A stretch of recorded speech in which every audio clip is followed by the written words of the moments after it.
Hello student, कैसे हैं आप सभी। आई होप आप सभी बहुत अच्छे होंगे, मस्त होंगे, स्वस्थ होंगे और अपनी पढ़ाई और अपने परिवार का अच्छे से ध्यान रख रहे होंगे। तो देखिए, आपके एग्ज़ाम जो है वो बहुत ही निकट है। आपके 12th के एग्ज़ाम मार्च में होने वाले हैं, तो आपके पास अब टाइम बिल्कुल भी नहीं है। तो आपको क्या करना है, चैनल को सब्सक्राइब करना है ताकि आपको रोजाना के वीडियो के नोटिफिकेशन आपको सबसे पहले मिल सके। राइट, तो ये काम आप सबसे पहले कीजिएगा चैनल पे आते ही, ताकि देखिए मैं आपको बता दूं कि आपको इस चैनल को सब्सक्राइब करने से बेनिफिट बहुत ज़्यादा होगा। देखिए, मेरी 2 क्लासें आती है डेली बेसिस पे, एक सुबह और शाम। पॉलिटिकल, इकोनॉमिक्स, इन 3-4 सब्जेक्ट्स के एमसीक्यूज आपको इस चैनल पर प्रोवाइड करवाए जाएंगे। तो इसे आप क्या कीजिए, चैनल को सब्सक्राइब कीजिए और वीडियोस को लाइक एंड एंड तक वॉच जरूर कीजिएगा। तो देखिए, आज की जो क्लास रहने वाली है वो आपके इकोनॉमिक्स की रहने वाली है और इसमें इकोनॉमिक्स के एमसीक्यूज इंक्लूडेड किए हैं मैंने इस क्लास में। तो आप सभी से आशा है कि आप सभी क्लास को एंड तक वॉच जरूर करें। तो चलिए बिना टाइम को खराब किए शुरू करते हैं आज की क्लास को। आज की क्लास का पहला क्वेश्चन आपको आपकी स्क्रीन पर दिख रहा होगा। तो देखिए, भुगतान संतुलन में असमानता का कारण है प्राकृतिक कारण, आर्थिक कारण, राजनीतिक कारण, इनमें से सभी। तो इसका राइट आंसर होगा इनमें से सभी। नेचुरल रीजन भी हो सकते हैं, इकोनॉमिक रीजन भी हो सकते हैं और पॉलिटिकल रीजन भी हो सकते हैं। भुगतान संतुलन में अगर असमानता हो तो ये तीनों रीजन्स हो सकते हैं। तो ऑप्शन नंबर डी क्या होगा, करेक्ट। चलिए नेक्स्ट क्वेश्चन देखते हैं। क्वेश्चन बहुत ही अच्छे लेवल के हैं, बेसिक से स्टार्ट होगी और एंड तक जाएंगे। राइट, तो बहुत ही अच्छे लेवल के क्वेश्चन आप सभी के लिए मैंने आपके एग्जाम के लिए इसमें इंक्लूड किया है इस वीडियो में। तो आप सभी से रिक्वेस्ट है कि आप वीडियो को एंड तक वॉच कीजिए और कमेंट करके बताइएगा कि क्लास कैसी लगी और आप सभी कितने क्वेश्चन इस क्लास को हल कर पाए। राइट, तो ये कमेंट करके आपको बताना है फटाफट से। देखिए, सेकंड क्वेश्चन देखते हैं। व्यापार संतुलन का अर्थ होता है, मतलब बिजनेस कंट्रोलिंग का अर्थ क्या होता है। ठीक है, व्यापार संतुलन का अर्थ क्या होता है, तो पूंजी के लेन देन में। ये तो गलत है भाई। ठीक है, पूंजी के लेन देन में कुछ भी नहीं होता है। वस्तुओं के आयात निर्यात में, ये बिल्कुल राइट है। व्यापार संतुलन का अर्थ ही होता है वस्तुओं का आयात निर्यात, तो यही व्यापार संतुलन होता है। चलिए नेक्स्ट क्वेश्चन देखते हैं। बहुत ही सिलेक्टेड और मोस्ट इंपोर्टेंट क्वेश्चन है। व्यापार क्षेत्र में कौन सी मदें शामिल होती है। कौन सी मदें, तो अदृश्य मदें, पूंजी यंत्रण मदें और दृश्य मदें और इनमें से सभी। तो राइट आंसर होगा ऑप्शन नंबर डी, इनमें से सभी। ये तीनों मदें ही आपके व्यापार क्षेत्र में शामिल होती है। चलिए नेक्स्ट क्वेश्चन देखते हैं। ऐसे व्यय जो सरकार के लिए किसी परिसंपत्ति का सृजन नहीं करते हैं, तो वो राजस्व व्यय कहलाते हैं।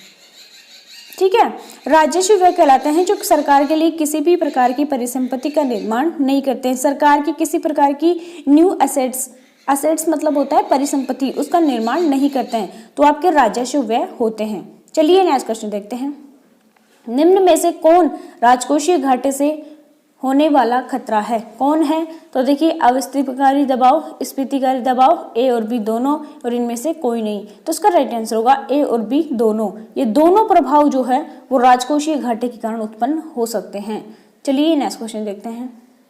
आर्थिक समस्या उत्पन्न होने के प्रमुख कारण कौन कौन से हैं। असीमित आवश्यकताएं, बिल्कुल राइट। दुर्लभ साधन, ये भी राइट है। चुनाव की समस्या, ये भी राइट है। और इनमें से सभी, धीरे, इनमें से सभी, बिल्कुल ऑप्शन नंबर डी जो है वो करेक्ट होगा। देखिए, असीमित आवश्यकताएं हम अपने दैनिक लाइफ में देख लीजिए, दैनिक जीवन में देख लीजिए, हमारी बहुत सी आवश्यकताएं होती है। ठीक है, और साधन कैसे होते हैं, सीमित होते हैं, दुर्लभ होते हैं, जो मिलते नहीं है जल्दी से। और एक हमारी सबसे बड़ी होती है चुनाव की समस्या, क्या चुने, क्या ले और क्या छोड़े। ठीक है, हमें लगता है कि सारी चीज़ें हमारे लिए इंपॉर्टेंट है, लेकिन इतने संसाधन नहीं है कि हम उनको सारे को हमारे पास खरीद सकें। तो चुनाव की समस्या भी इंपॉर्टेंट होती है। तो ऑप्शन नंबर डी इसके लिए करेक्ट होगा। चलिए नेक्स्ट क्वेश्चन देखते हैं। उत्पादन संभावना वक्र की निम्नलिखित में से कौन प्रमुख विशेषता है। इनमें से कौन सी विशेषता है जो उत्पादन संभावना वक्र की है। देखिए, उत्पादन संभावना वक्र बाएं से दाएं नीचे की ओर गिरता है, ये तो बिल्कुल राइट है। उत्पादन संभावना वक्र मूल बिंदु की ओर नतोदर होता है, ये भी बिल्कुल राइट है। तो option number C will be correct answer होगा। ए और बी जो है वो दोनों आंसर सही होंगे। चलिए नेक्स्ट क्वेश्चन देखते हैं। उत्पादन संभावना वक्र का ढाल होता है, ऋणात्मक होता है, धनात्मक होता है, बाएं से दाएं होता है, इनमें से कोई नहीं। तो इसका राइट आंसर होगा ऋणात्मक। नेगेटिविटेशन होता है आपकी उत्पादन संभावना वक्र का ढाल जो होता है। ठीक है, तो option number A will be right answer. चलिए नेक्स्ट क्वेश्चन देखते हैं। किसने कहा अर्थशास्त्र कभी वास्तविक विज्ञान होता है और कभी आदर्श विज्ञान होता है? तो ये किसने कहा था? इस क्वेश्चन का आंसर आप सभी को कमेंट बॉक्स में करके देना है। ठीक है, आप सभी को कमेंट बॉक्स में बताना है 9वें क्वेश्चन का आंसर क्या होगा। अगर मान लीजिए आपने इस क्वेश्चन का आंसर दे दिया तो मान के चलिए कि आपकी एग्जाम की तैयारी बहुत ही बेटर चल रही है और आप सभी बहुत अच्छे अंक लाएंगे इकोनॉमिक्स सब्जेक्ट में। तो इस क्वेश्चन का आंसर आप सभी को कॉमेंट बॉक्स में जरूर लिख के देना है। चलिए नेक्स्ट क्वेश्चन देखते हैं। आशा करती हूँ आप सभी इसका आंसर देंगे। 10वां क्वेश्चन देखिए, कृषि उत्पादों के लिए न्यूनतम समर्थन मूल्य निम्न में से कौन है? कीमत न्यूनतम सीमा, ये भी है, कीमत उच्चतम सीमा, ये भी है। Option number C will be right answer होगा। ए और बी दोनों करेक्ट होगा। चलिए नेक्स्ट क्वेश्चन देखते हैं। मौद्रिक लागत बराबर क्या है? तो स्पष्ट लागत, अस्पष्ट लागत प्लस सामान्य लाभ। ऑप्शन ये जो डी जो है, ठीक है, ये डी जो है ये करेक्ट होगा हमारा। ठीक है फ्रेंड्स, ये डी ऑप्शन करेक्ट होगा,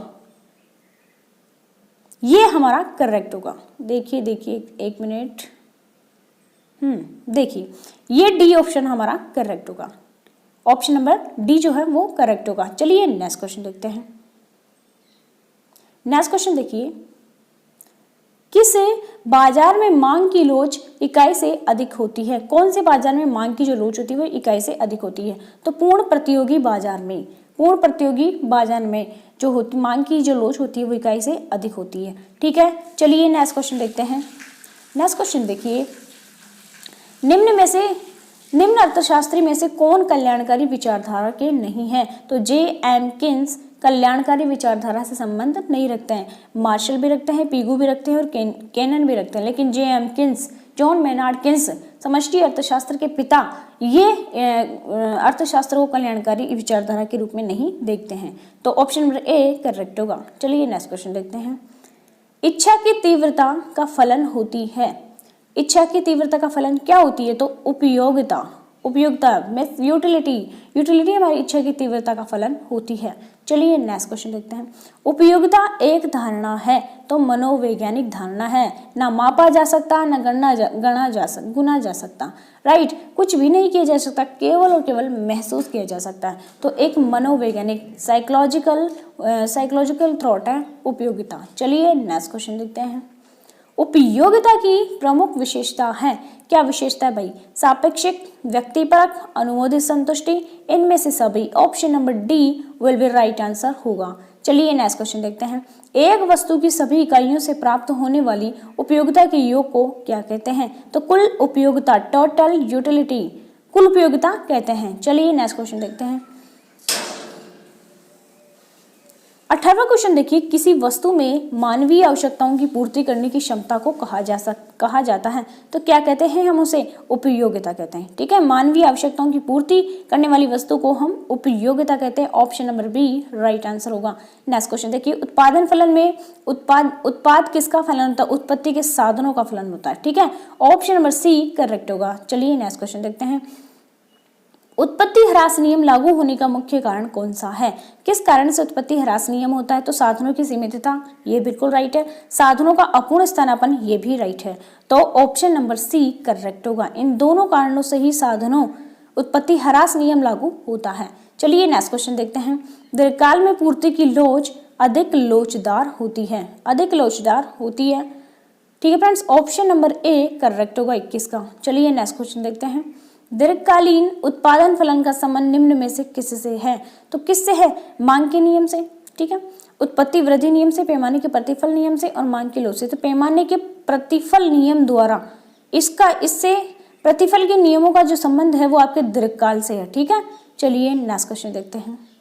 अल्पकालीन उत्पादन की दशा में एक विवेकशील उत्पादक किस अवस्था तक उत्पादन करना पसंद करेगा? तो द्वितीय अवस्था, सेकेंड स्टेज तक एक उत्पादक जो है वो उत्पादन करेगा। चलिए नेक्स्ट क्वेश्चन देखते हैं। अल्पकाल पूर्ति वक्र होता है तो कम लोचदार होता है। ठीक है, कम लोचदार होता है अल्पकालीन पूर्ति वक्र। चलिए नेक्स्ट क्वेश्चन देखते हैं। दीर्घकाल पूर्ति वक्र होता है तो अत्यधिक लोचदार होता है। ठीक है, अत्यधिक लोचदार होता है। चलिए नेक्स्ट क्वेश्चन देखते हैं।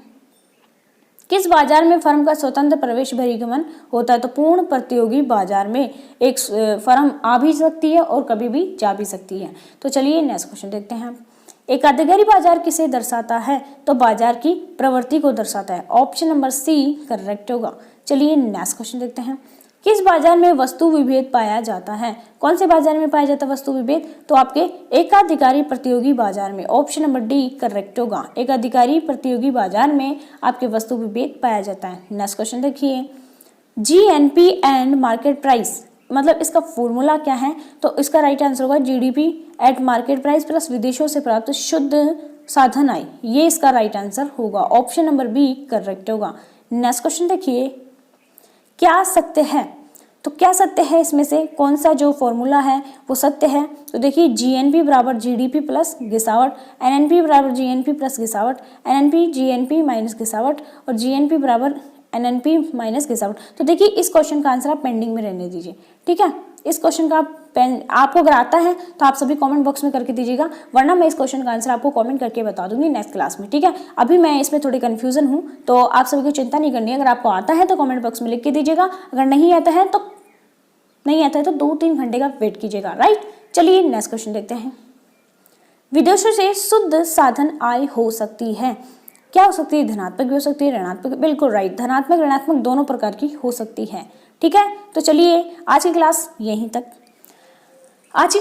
तक। आई होप आप सभी को क्लास अच्छी लगी होगी। अगर अच्छी लगी है तो प्लीज़ एक लाइक कर दीजिए और एक शेयर कर दीजिए अपने फ्रेंड्स के साथ में, ठीक है। और चैनल को सब्सक्राइब कर दीजिए ऐसे ही एजुकेशनल वीडियो पाने के लिए। तो आज की क्लास में यहीं तक। आई होप आप सभी को क्लास अच्छी लगी होगी। तो ओके, जय हिंद, जय भारत, वंदे मातरम।